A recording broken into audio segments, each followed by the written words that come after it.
Hola, muy buenos días. Muchas gracias a las autoridades de Soberadi por la invitación a participar en este importante congreso. Yo soy la doctora Karina Pese del Hospital Italiano de Buenos Aires y hoy voy a hablar sobre las características imagenológicas del cáncer de mama según los subtipos moleculares. El cáncer de mama es una enfermedad muy frecuente, afectará a 1 de cada 12 mujeres a lo largo de su vida, según datos estadísticos de la OMS. Es el cáncer más común entre las mujeres en América Latina y el Caribe y sigue siendo la segunda causa de mortalidad en las mujeres y la primera causa de muerte oncológica. El cáncer de mama es una enfermedad heterogénea con distinta apariencia en las imágenes. Pero ¿qué sucede? Que hace que mujeres que tengan igual diagnóstico, igual estadio clínico, tengan distinto pronóstico más allá de la edad de ocurrencia. Esto puede ser explicado un poco a partir de este artículo publicado en el año 2000, en donde se pudo establecer a partir de estudios genómicos cuáles son las características genómicas del cáncer de mama que explica la gran heterogeneidad de la enfermedad. Así, los clasifica en 4 grandes grupos, que son los tumores luminales A, luminales B, HER2 enriquecidos y basal light, con distintos pronósticos e incidencias de presentación.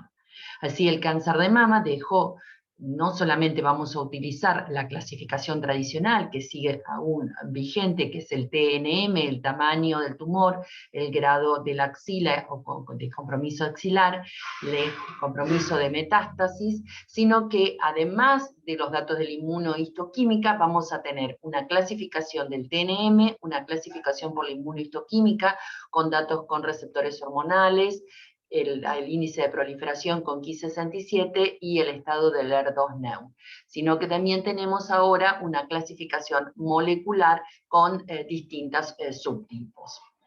Pero nosotros en la práctica diaria, como los datos de poder realizar una clasificación molecular son muy onerosos, lo que nosotros realizamos es una clasificación a partir de la inmunohistoquímica, aproximándonos bastante a lo que es la clasificación del cáncer molecular.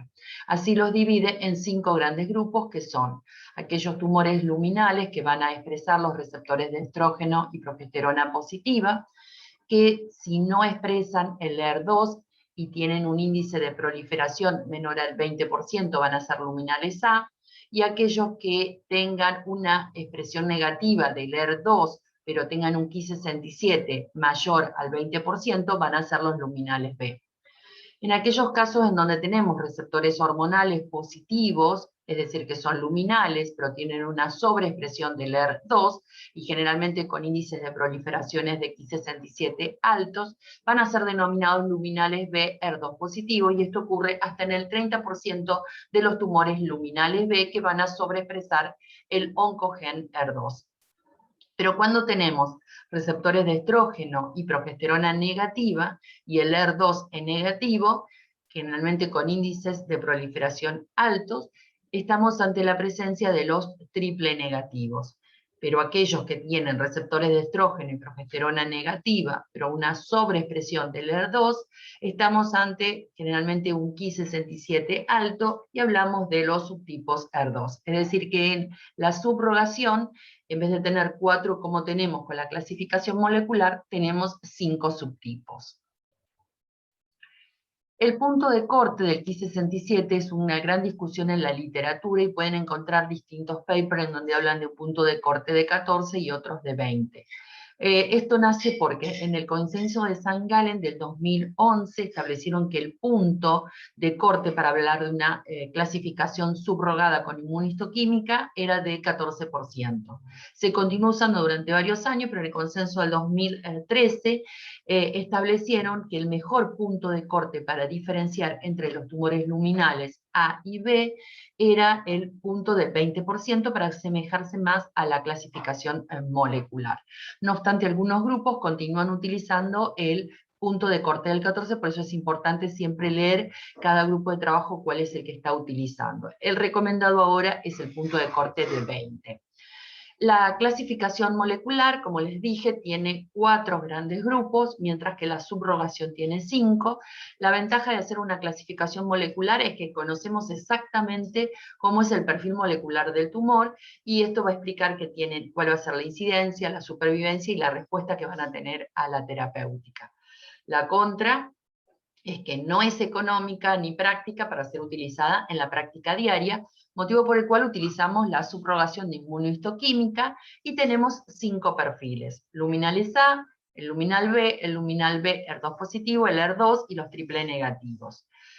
La ventaja que tiene es que los datos de la inmunohistoquímica es un dato accesible que tenemos en toda paciente que ha realizado una punción histológica o una biopsia quirúrgica, en donde tenemos el análisis de los receptores de estrógeno, progesterona, el ER2, el Ki67, y a nosotros tener los datos tenemos así una información de tipo pronóstica y predictiva.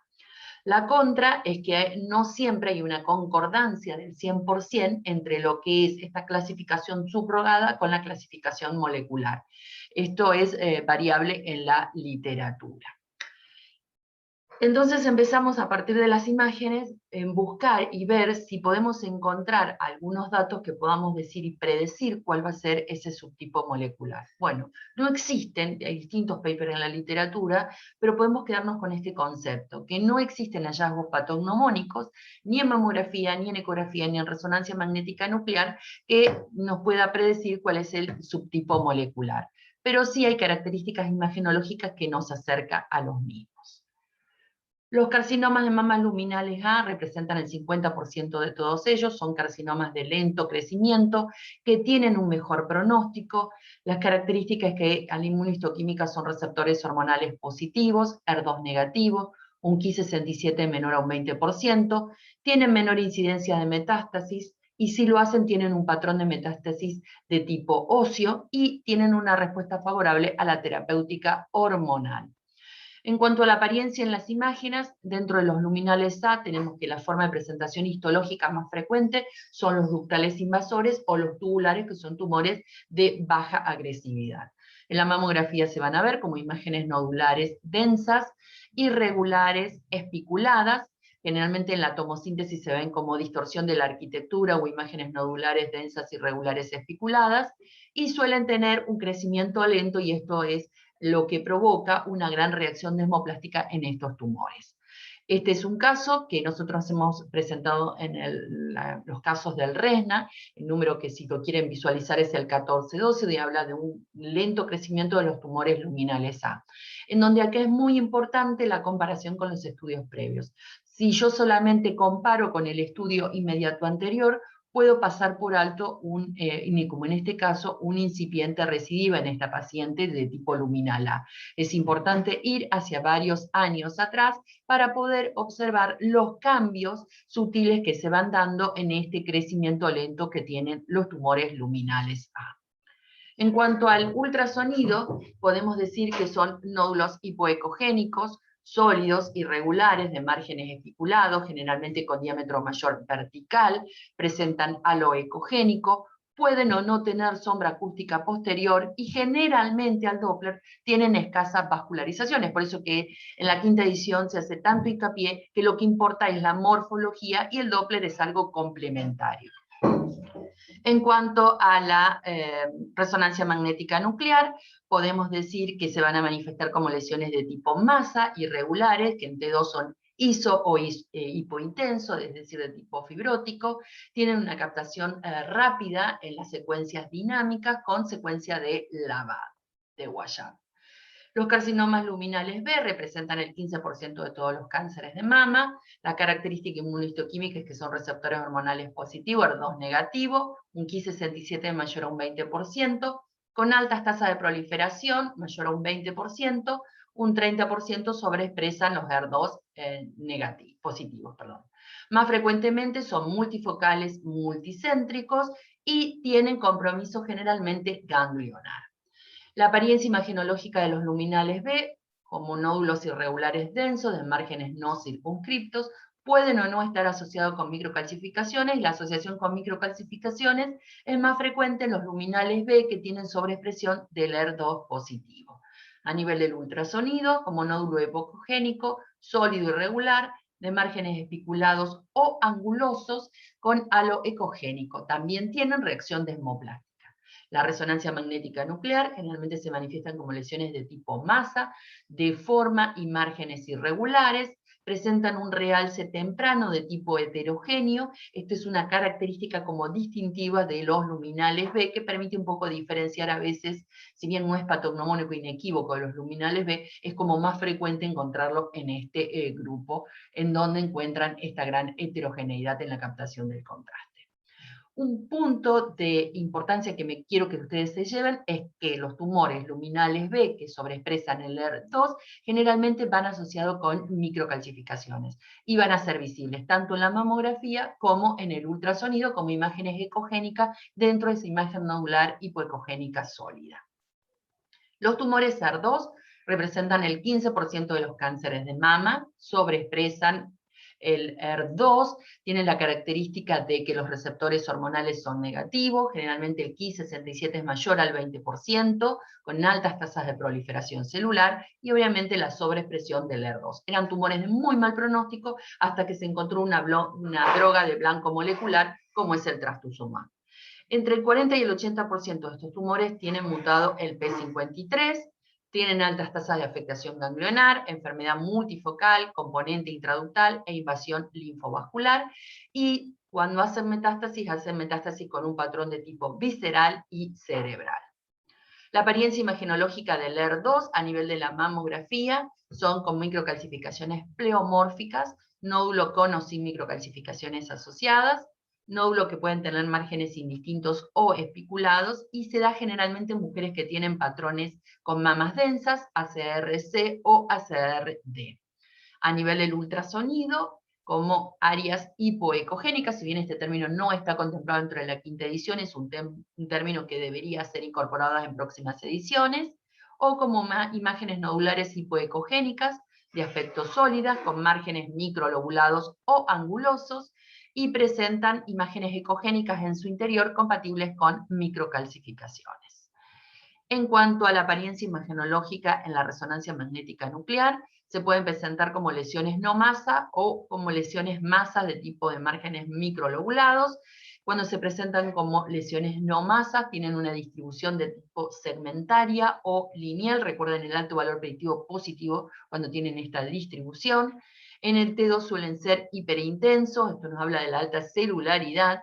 Tienen realces en anillos, a veces con necrosis central. Tiene una rápida captación en las fases iniciales, pero persiste en las fases tardías. Generalmente restringe en la difusión con bajos valores en el ADC. Suelen tener edema peritumoral y es frecuente la multifocalidad en los tumores ER2. En cuanto a los carcinomas triple negativos, representan el 15% de todos los cánceres de mama. Características inmunohistoquímicas son receptores hormonales negativos, ER2 negativo y un Ki mayor al 20%.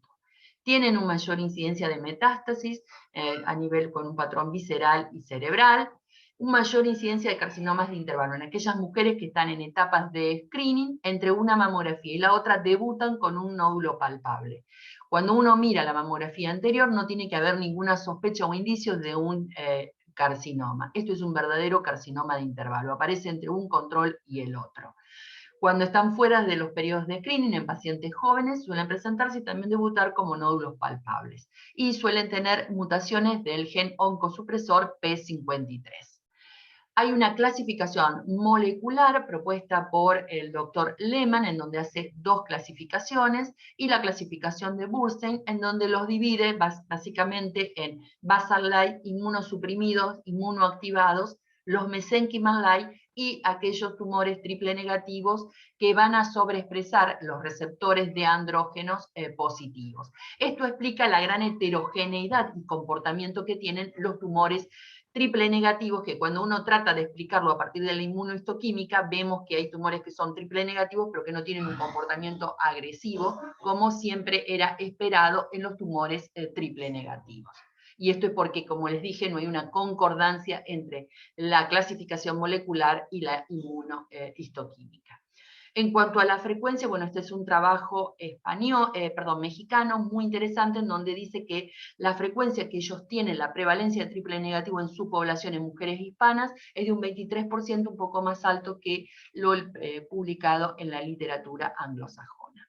Las características que tienen los triple negativos en la mamografía, como imágenes nodulares, ovales o redondeadas también, márgenes indistintos, algunas veces simulan lesiones benignas, generalmente debutan con una masa palpable, que inclusive, como en este caso en la infección, pueden ser visibles. En el ultrasonido, como una lesión única, hipoecogénica, de aspecto sólida, de márgenes que pueden ser circunscriptos o algunas veces microlobulados, hipoecogénicos o heterogéneos. Recuerden que entre un 15 y un 20% pueden simular lesiones benignas. En cuanto a la resonancia magnética nuclear, se manifiestan generalmente como lesiones de tipo masa, con márgenes circunscriptos o irregulares, con una captación en anillo, con un T2 hiperintenso, lo que nos habla de la alta celularidad de estos tumores. Pueden presentar necrosis central bastante frecuentemente. El ADC suele ser un poquito más alto que el resto de los tumores, la clasificación molecular o la clasificación de inmunistoquímica subrogada, pero siempre por debajo de generalmente de 1. Y obviamente restringen en la difusión. En cuanto a la apariencia imagenológica por esta clasificación molecular, uno en las imágenes los puede como agrupar en dos grandes grupos, que son los triple negativos que no son basales y son los que tienen una apariencia que se parecen más en las imágenes a los tumores luminales. ¿Por qué? Porque van a tener nódulos que son irregulares, densos, de márgenes indistintos, inclusive en algunos casos espiculados, y aunque es poco frecuente, pero en algunos de ellos pueden asociarse con microcalcificaciones. Estos podrían ser más frecuentemente los luminales andrógenos positivos dentro de la clasificación de Bernstein. Y los triple negativos de tipo basal a veces pueden simular una lesión benigna, por lo cual hay que tener cuidado de no subestimarlos al momento de evaluar en las imágenes. La apariencia del triple negativo a nivel del ultrasonido, bueno, los triple negativos basales, generalmente como una imagen nodular hipoecogénica única de aspecto sólida, puede ser heterogénea. Cuidado al principio con el tema del uso de las ganancias, porque puede llegar a ser confundida con un quiste de contenido espeso. Cuando nosotros vemos estas imágenes que son anicogénicas, en realidad representan áreas de necrosis de estos tumores, lo que nos habla de la alta agresividad. Los triple negativos no basales suelen tener forma irregular, márgenes angulosos o espiculados, pueden presentar, como en este caso, imágenes ecogénicas en su interior, lo que nos habla de un tumor que es más similar a los luminales, o dentro de la clasificación esta de Bernstein, a los que expresan andrógenos positivos. En cuanto a la apariencia del triple negativo en la resonancia magnética nuclear, generalmente como una lesión de tipo masa, redondeada o ovalada, de márgenes circunscriptos o irregulares, hiperintenso en T2, con cinética de lavado, a veces con necrosis central, realce en anillo, y es raro que tenga una presentación como un realce de tipo no masa. Brilla en difusión y ADC generalmente bajos, un poquito más alto que el resto de las clasificaciones moleculares. En este trabajo encontraron que ellos tienen un valor de ADC un poquito más alto, que es lo que les estaba diciendo con respecto a los otros subtipos, un realce en anillo y un margen circunscripta que serían como para ellos las características distintivas de los triple negativos. En cuanto a la densidad mamográfica, en mamografía y resonancia magnética nuclear, el parénquima mamario, encontraron estos autores, si bien debo recalcar que son series de casos, que la densidad mamográfica es más baja, en 2.5 veces más posibilidad de tener triple negativo, quienes en la resonancia tenían menor tejido fibroglandular, hasta casi 6 veces más posibilidad de tener triple negativo, y las mujeres que tienen menor realce parenquimatoso de fondo tienen el doble de posibilidad de tener triple negativo. Pero les recuerdo que estos son series de casos y los reportes de estos autores. Los casos clínicos: esta es una paciente de 55 años que en marzo del 2021 consultó en un estudio de screening. Encontramos en una mamografía ACRC una imagen distorsiva a nivel del cuadrante superoexterno de mama derecha, señalizada con el círculo rojo. Bueno, comparamos siempre con estudios previos y podemos observar que esta imagen de distorsión no estaba presente en los estudios previos, por lo cual solicitamos una tomosíntesis y podemos observar imágenes que corresponden a lesiones de piel, y la imagen de distorsión, que era mucho más evidente en los cortes en 3D tomosíntesis. Bueno, esta paciente, nosotros, como no tenía traducción al ultrasonido, le indicamos realizar una punción guiada con tomosíntesis, y el diagnóstico fue de un carcinoma tubular, receptores hormonales positivos, ER2 negativo, Ki67 un 8%, un subtipo luminal A. Esto nos está hablando de que generalmente los tipos tubulares se presentan como distorsiones más frecuentemente en la tomosíntesis. En cuanto a la mamografía en pacientes de 51 años, consultan por un nódulo palpable en hora 10 de mama derecha y ganglio palpable en axila derecha. Le hacemos la mamografía y tiene un ACR-B, y observamos en el cuadrante superoexterno de mama derecha una imagen nodular isodensa de márgenes indistintos. Hacemos el estudio ultrasónico y observamos una imagen nodular hipoecogénica de aspecto sólida, de márgenes microlobulados con imágenes ecogénicas en su interior compatibles con calcificaciones, con vascularización al Doppler. Le indicamos realizar una punción histológica bajo guía ecográfica de la imagen nodular, y a nivel de la axila, recuerden que la paciente venía con un ganglio palpable, encontrábamos un ganglio que ha perdido totalmente la coestructura normal, no se reconoce ilio, y observamos imágenes ecogénicas en su interior compatibles con calcificaciones, y presenta una intensa vascularización al Doppler. También indicamos la punción a nivel de la adenopatía axilar. Estas son las imágenes que nosotros realizamos el día de la punción, y esta paciente, nosotros en ese momento estábamos haciendo una validación de la técnica de elastografía, que terminó en una publicación en un journal de ultrasonido. Quienes estén interesados a leerlo también me pueden contactar para que se lo facilite, en donde nosotros le hacíamos la elastografía previo a la punción. En esta técnica de elastografía con el equipo de Saote 8 hacíamos 10 puntos de corte, y la mediana en este nódulo era de 65 kilopascales. El diagnóstico de la punción fue un carcinoma ductal invasor con receptores de estrógeno y progesterona negativa, ER2 positivo, un Ki67 de 50-55%, un tumor ER2 positivo. Otro caso, un caso que era desafiante, una paciente que tenía inyección líquida de silicona. Sabemos que la mamografía en estos casos es no diagnóstica, y le pedimos en estos casos resonancia magnética nuclear, si no es imposible hacer un diagnóstico de cáncer de mama en estas pacientes. En la resonancia magnética nuclear, en este corte sagital T2, podíamos observar una imagen nodular o ISO intensa de márgenes irregulares en hora 2 de mama izquierda.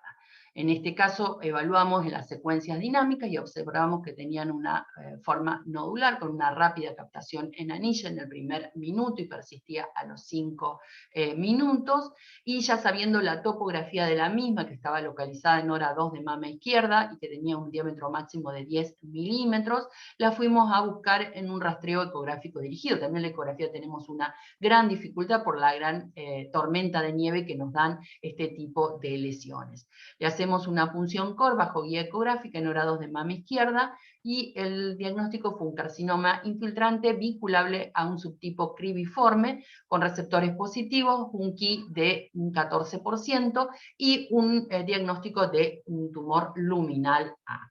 Bueno, ya sabiendo dónde estaba a nivel de la ecografía, toda esta imagen ecogénica corresponde a la infiltración de silicona, el signo de la tormenta de nieve. Le inyectamos el tecnecio dentro del nódulo, y se realizó lo que se conoce con la técnica de Snoll, que nos permite la identificación en quirófano tanto del nódulo como del ganglio centinela.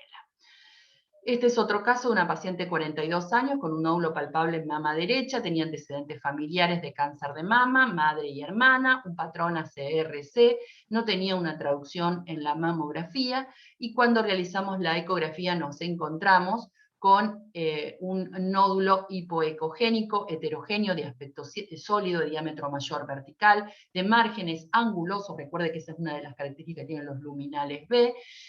Realiza vascularización importante al Doppler, realizamos la punción ecográfica guiada por ecografía, y el diagnóstico fue un luminal B, receptores positivos, ER2 negativo y un Ki de 30%. Recuerden la importancia que, aunque sea palpable, la punción tiene que ser bajo guía ecográfica para no caer en áreas de necrosis. En este caso era una paciente de 59 años que venía por un nódulo palpable en hora 9 y una adenopatía axilar derecha palpable. En la mamografía tenía una asimetría focal señalizada en la zona del círculo rojo, era evidente comparando con la mama contralateral y no llegaba a ser incluida dentro de la mamografía la adenopatía palpar axilar. Bueno, fuimos a buscarla con guía ecográfica y encontramos que se correspondía a un área hipoecogénica de aspecto sólida, con márgenes angulados, bien heterogénea, presenta vascularización al Doppler, y a nivel de la axila, un ganglio que había perdido completamente el hilio con una vascularización al Doppler. Hacemos función histológica de ambos y era receptores hormonales positivos, un ER2 de un 35, era un luminal ER2 positivo y el ganglio dio obviamente positivo para metástasis.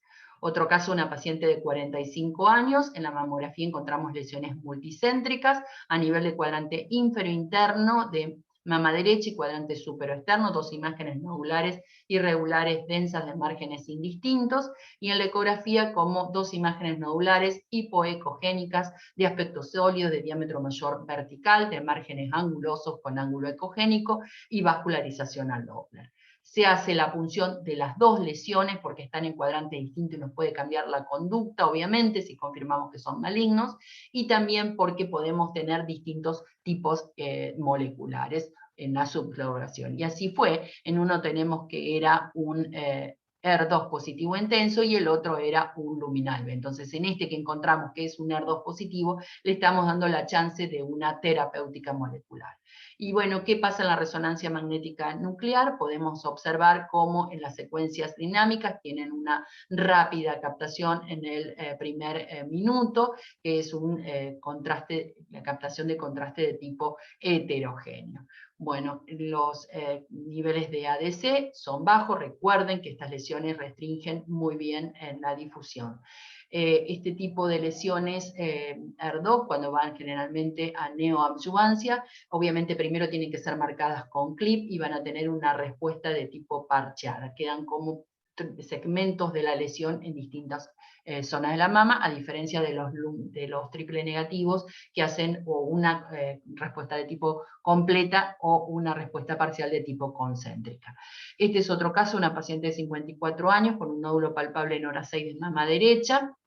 Observamos que es una imagen nodular densa de márgenes indistintos. Cuando hacemos la ecografía, observamos que es una imagen nodular hipoecogénica con diámetro mayor vertical, de márgenes que son microlobulados, con escasa, no tanta marcada la vascularización al Doppler, y hacemos la punción histológica bajo guía ecográfica, receptores hormonales negativos, ER2 negativos, un Ki de 70, estamos ante la presencia de un triple negativo que por la apariencia en las imágenes es más de tipo no basal. El último caso, una paciente de 29 años con antecedentes de una mutación genética BRCA1, realizó un control ecográfico en febrero del 2021 y fue categorizado en ese momento por quien le hizo el estudio como una lesión aparentemente benigna, un BIRAC3, pero la paciente a menos de los 6 meses concurre por un nódulo que le había crecido de tamaño porque ya ahora era palpable, y cuando le hacemos la ecografía vemos que es una imagen nodular hipoecogénica heterogénea, tenía áreas anecogénicas en su interior, con vascularización al Doppler. Se realiza la punción ecográfica bajo guía ecográfica. Esta lesión fue categorizada como un BIRAT4B. Diagnóstico un triple negativo. Hacemos resonancia magnética nuclear y podemos observar en las secuencias anatómicas como es en las secuencias T2 es hiperintenso con áreas de necrosis, hipo o isointenso en T1. Cuando hacemos la evaluación a nivel de las secuencias dinámicas, esta lesión tiene una captación de tipo en anillo, tiene áreas que son medias heterogéneas y los diámetros máximos de 31 milímetros. Observen el ADC de esta lesión, es un ADC bajo de 0,68, lo que nos habla siempre de que es una lesión maligna, y cómo brilla en la difusión, es decir, que restringe en la difusión. Diagnóstico de esta lesión, un triple negativo en una paciente ER2, una paciente BRCA1 positivo. A modo de conclusión, podemos decir que no existe un patrón patognomónico en las imágenes para predecir el subtipo molecular del cáncer de mama, pero sí que existen tendencias para predecir los distintos subtipos según la apariencia en las imágenes. Muchas gracias a todos por su atención. Estos son mis datos de contacto y quedo en contacto con todos ustedes para quienes quieran ampliar información sobre este tema tan apasionante. Muchas gracias a las autoridades por la invitación a participar en este congreso.